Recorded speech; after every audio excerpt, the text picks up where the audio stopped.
I used to be a third shift paramedic before I was violently retired, and my ambulance was owned by a private corporation. And you know where they made most of their money? It was certainly not that time I electrocuted a teenager back to life. And even though I saw a shocking amount of gunshot wounds in Connecticut, way more than I saw in Afghanistan, by the way, and I saw just plenty in Afghanistan, thank you very much. I guess even war struggles to top seeing a guy shot 27 times, which I don't want to get too clinical, is too many times. Nah, they made their money on transports, and they just did EMS incidentally to have a billboard with their name on it with lights and sirens getting them those transport calls. Just a point A to point B trip. We'd pick up John at his house, take him to dialysis, bring him home. You know what paid for most of that? A lot of the time it was Medicaid. Keeping that dialysis clinic open, and the hospital that John needs to visit, and the doctor that we might take him back and forth to, and all of that paid the ambulance so that I could sit in the corner of that town and wait for that guy to get shot 27 times. Not that I had anything to do for that man, because again, that's too many times. God complex or no, after 15, it's like, come on. But it's fine to kick 16 million people off of healthcare so that all of these things that subsist on that healthcare can just fail.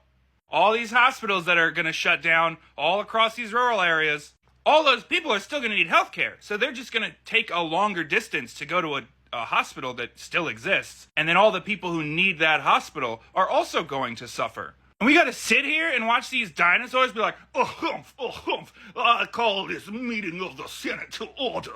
I recognize that we are kicking a large number of people off of their health care, but the good senators from the states that it will affect have been carved out of the proceedings so that their hospitals may continue to exist, and they have decided to vote going ahead with screwing everybody else. They're all foghorn leghorn to me, every single one of them. And besides, you have no rights to EMS care. It is not written in the Constitution that we only occasionally think is important. Why, if before the 1970s the concept of calling a number for medical care in a vehicle was simply absurd, not to mention the people who created it.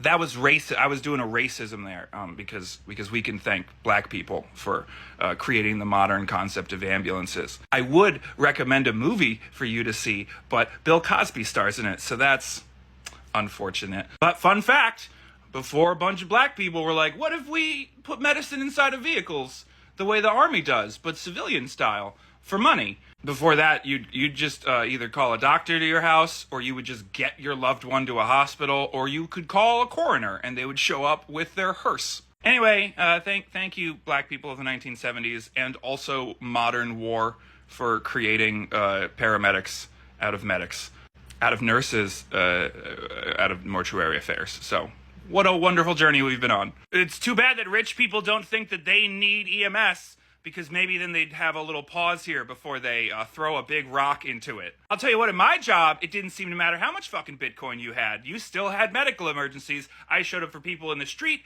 and for people in their mansions. Because the Reaper doesn't take bribes. And you, unfortunately, are the pilot of a meat mech.